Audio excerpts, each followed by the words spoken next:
तो मैं आपको आपकी जिंदगी के लिए छोटे छोटे कुछ 4 नियम बताना चाहता हूं और ये 4 नियम का पालन आप सब करिए।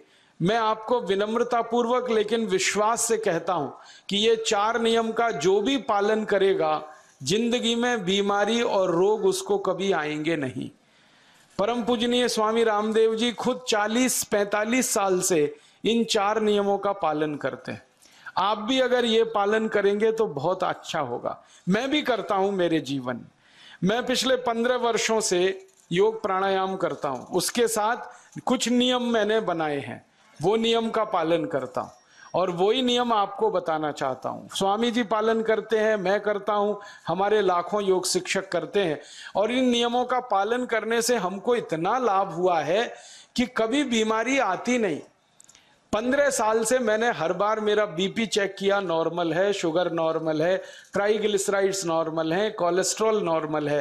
पिछले 15 साल में कभी सर्दी जुकाम भी नहीं हुआ, गला भी नहीं बैठा, कभी हॉस्पिटल नहीं देखा, कभी डॉक्टर के पास नहीं गए, क्योंकि जरूरत नहीं पड़ी। और वो जरूरत नहीं पड़ी क्योंकि हम निरोगी हैं, स्वस्थ हैं। ये निरोगी और स्वस्थ होने के लिए आयुर्वेद की एक छोटी सी जानकारी आपसे मैं शेयर करना चाहता हूं। आयुर्वेद में ये कहा गया है कि किसी भी व्यक्ति को निरोगी होना है, रोग मुक्त होना है, तो अपने जीवन में 3 बातों का ध्यान रखे।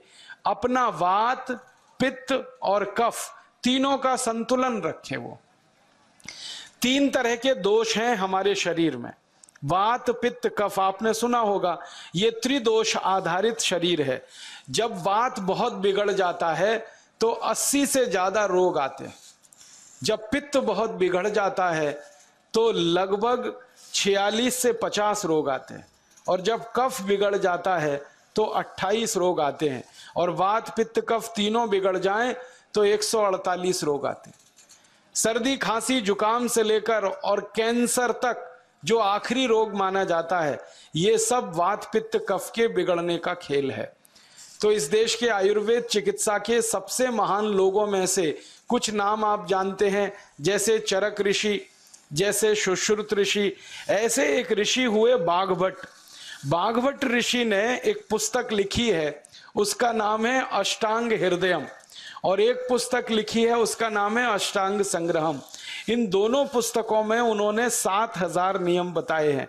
उनमें से 4 बताता हूं, अच्छे लगे तो आज से ही पालन करो और दूसरों को भी बताओ ताकि कोई भी इन नियमों का पालन करे तो बीमार ही ना पड़े। ये चारों नियम हैं वात, पित्त और कफ को संतुलित रखने के लिए। अब वात, पित्त, कफ तीनों एक साथ आपके संतुलित रहें तो उसके लिए पहला नियम है खाना खाने के तुरंत बाद पानी नहीं पीना। ये पहला नियम। आप बोलेंगे ये तो बड़ी मुश्किल बात है, खाना खाते ही पानी पीते हैं हम तो सबके सब, और बिना पानी पिए खाना ही नहीं खाते। कई लोग तो खाने से ज्यादा पानी पीते हैं, खाना कम खाते हैं, पानी ज्यादा पीते हैं। ये खाना खाने के बाद पानी कभी भी नहीं पीना, क्योंकि महर्षि बाघभट्ट कहते हैं भोजनांते विषम वारी, माने भोजन के अंत में पानी पियो तो जहर के पीने के जैसा है। इसलिए वो कहते हैं कभी भी खाने के तुरंत बाद पानी मत पियो। अब आप मुझे पूछोगे क्यों नहीं पिए, कारण बता दो। कारण मैं बताना चाहता हूं सरल भाषा में। हम जब खाना खाते हैं ना तो पेट में सारा खाना इकट्ठा होता है। पेट में एक स्थान होता है, उसको हम कहते हैं जठर। संस्कृत में, हिंदी में जठर कहते हैं, अंग्रेजी में उसको एपिगैस्ट्रियम कहते हैं, हिंदी में कुछ लोग उसको आमाशय भी कहते हैं। ये जठर छोटा सा स्थान है। आपके पेट में नाभि है ना, उसके लेफ्ट साइड में बाईं तरफ छोटा सा स्थान है। सारा खाना आपका इसी स्थान पर आता है। जो भी आप खाते हो, रोटी, चावल, दाल, सब्जी, दूध, दही, कुछ भी खाओ, सब कुछ जठर में आता है। अब जठर में जैसे ही खाना इकट्ठा होता है तो उसमें आग जलती और उस आग को कहते हैं जठर अग्नि, मिला के बोल देते हैं जठराग्नि।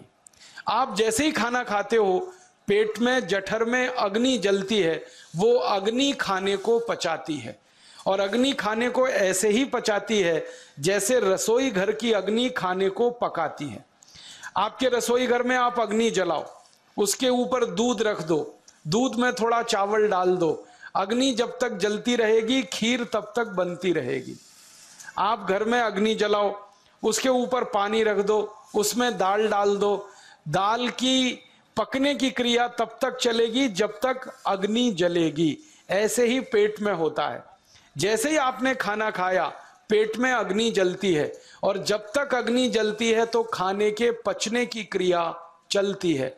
जैसे रसोई घर में खाना पकाते हैं वैसे ही पेट में भी खाना पकता है, इसी को हम पचने की क्रिया कहते हैं, अंग्रेजी में उसको डाइजेशन कह देते हैं। तो आपने खाना खाया, पेट में अग्नि जल गई, अब वो खाने को हजम करेगी, पचाएगी। अब मुझे एक प्रश्न का उत्तर दो आप, कि जैसे ही आपने खाना खाया पेट में अग्नि जल गई और वो खाने को पचा रही है, तुरंत आपने गट गट गट गट पानी पी लिया, और खूब ठंडा पानी पी लिया, बर्फ मिलाया हुआ पानी पी लिया, फ्रिज का पानी पी लिया। क्या होने वाला है? अग्नि जलेगी कि बुझेगी? अग्नि के ऊपर पानी डालो तो अग्नि और पानी की दोस्ती नहीं है, दुश्मनी है।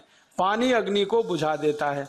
तो आपने खाना खाया, अग्नि जली, पीछे से गटगट पानी पी लिया, अब अग्नि शांत हो गई, अब खाना पचेगा नहीं, तो वो पेट में पड़ा पड़ा सड़ेगा, और सड़ा हुआ खाना 100 से ज्यादा विष पैदा करेगा, और वो 100 विष आपकी जिंदगी को नरक बना देंगे, और जिंदगी भर आप बीमार पड़े रहेंगे।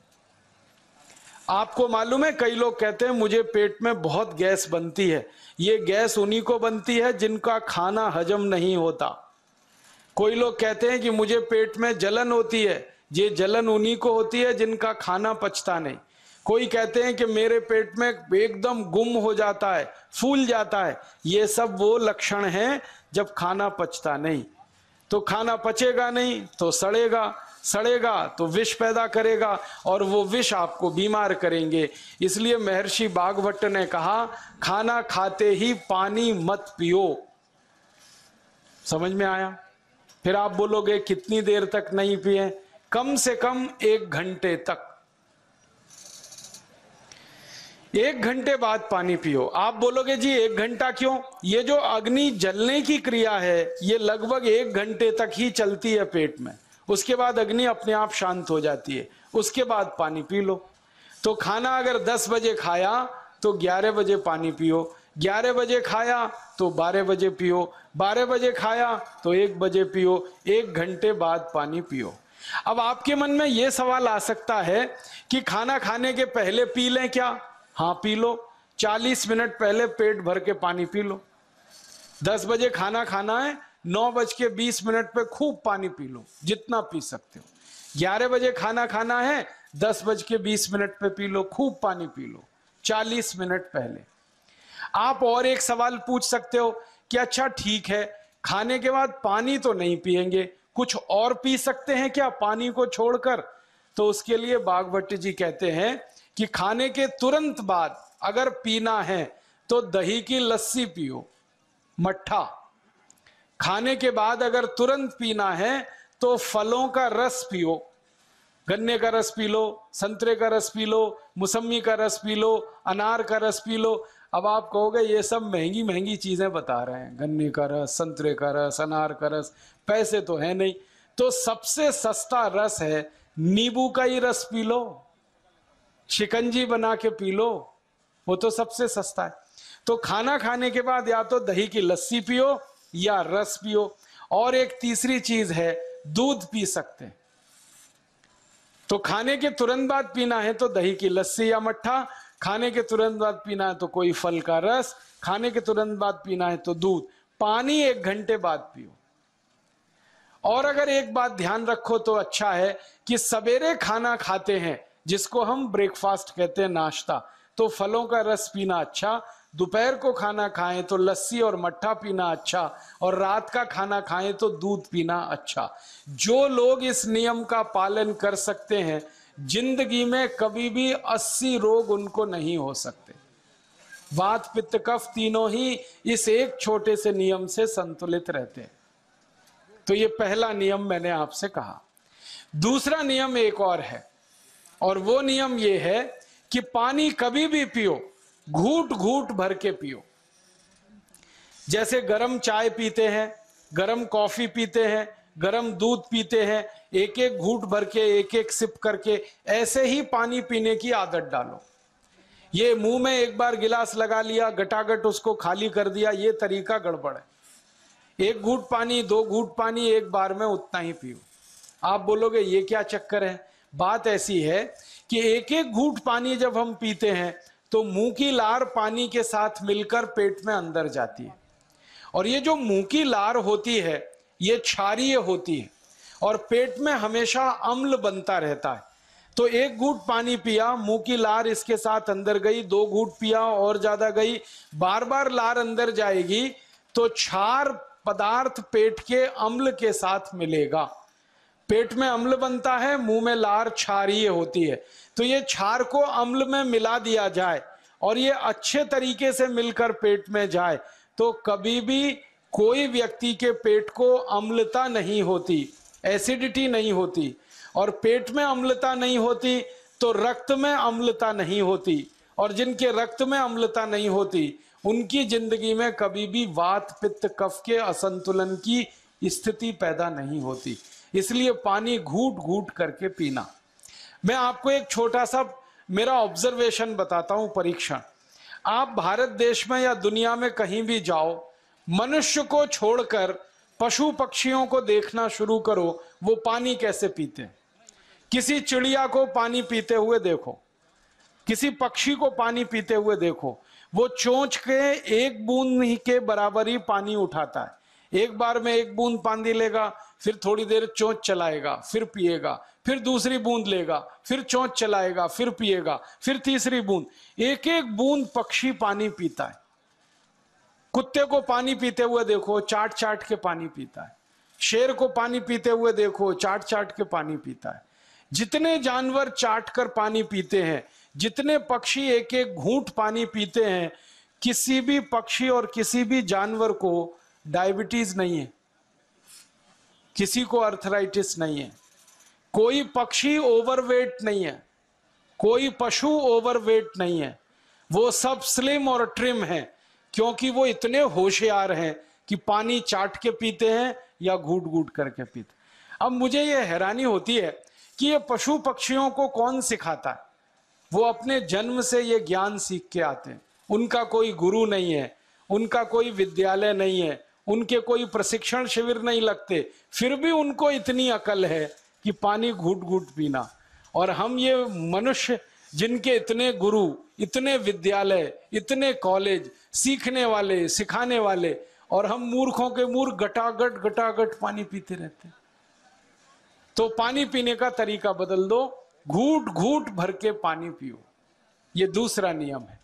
तीसरा नियम है कि जिंदगी में कितनी भी प्यास लगे, ठंडा पानी कभी मत पियो।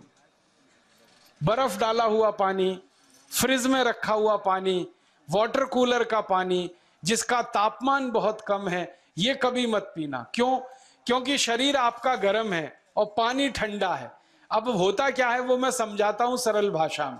पेट तो गर्म है, अब इसमें ठंडा पानी डाल दिया आपने, तो अंदर झगड़ा होता है। और झगड़ा क्या होता है? या तो पानी पेट को ठंडा करेगा या पेट पानी को गर्म करेगा। अगर पानी ने पेट को ठंडा कर दिया तो पेट के ठंडा होते ही हृदय ठंडा होता है, हृदय के ठंडा होते ही मस्तिष्क ठंडा होता है, मस्तिष्क के ठंडा होते ही आदमी ठंडा होता है, और आदमी ठंडा होते ही राम नाम सत्य होती है। आपको मालूम है, जब शरीर ठंडा पड़ जाता है तो घर में भी नहीं रखते, निकाल के बाहर सड़क पे रख देते हैं। जो घर आपने बनाया अपनी मेहनत से, शरीर के ठंडा पड़ते ही निकाल बाहर करते हैं उस घर में से, और फिर चिल्लाने लगते हैं, लेके जाओ, जल्दी लेके जाओ, इसको जला के आओ। माने ठंडे शरीर की इज्जत नहीं है। तो ठंडा पानी क्यों पी रहे हो भाई? बंद कर दो। कोई जानवर ठंडा पानी नहीं पीता, कोई पक्षी नहीं पीता।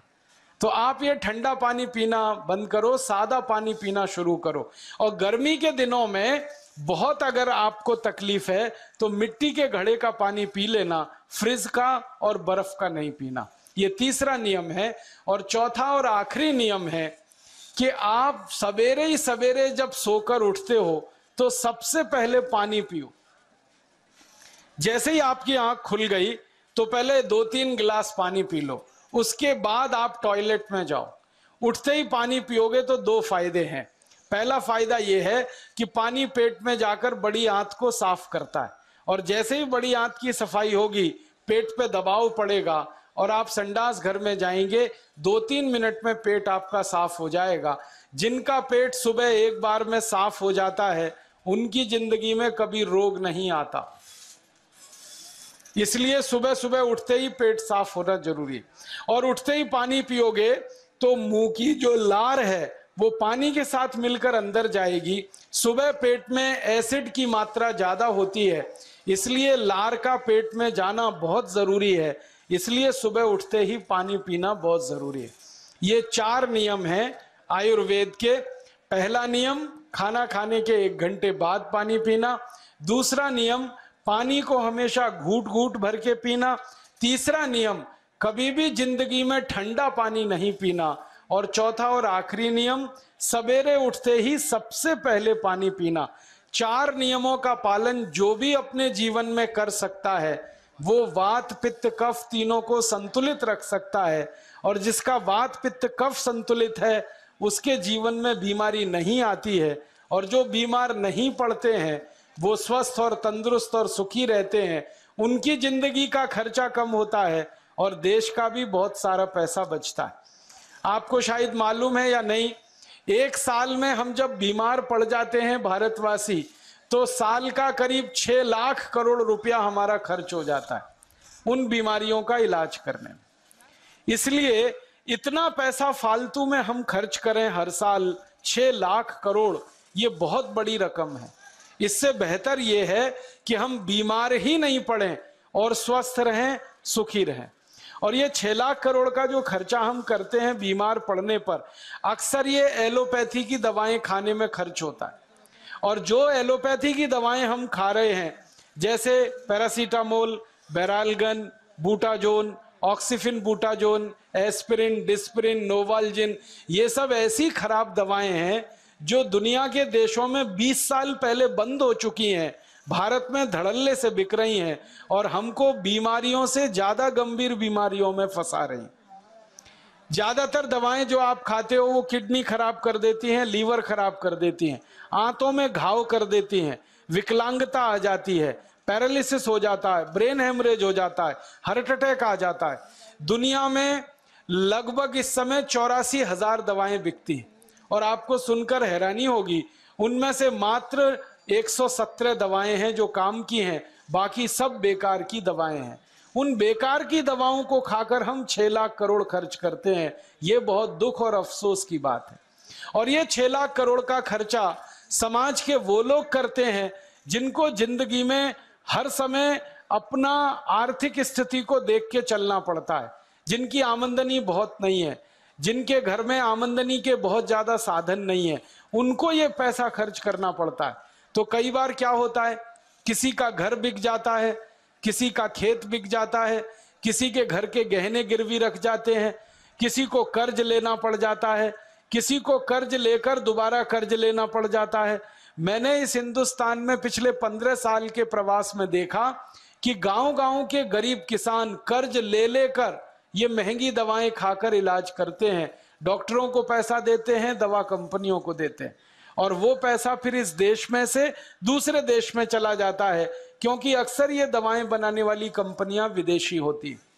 तो हम 6 लाख करोड़ खर्च करें अपने खून पसीने की कमाई का, उससे अच्छा ये है बीमार ही ना पड़े, दवा खाने की जरूरत ही ना पड़े, तो हम सुखी रहें, स्वस्थ रहें। तो योग प्राणायाम करें, 4 नियमों का जीवन में पालन करें, बहुत आसान है आपके लिए।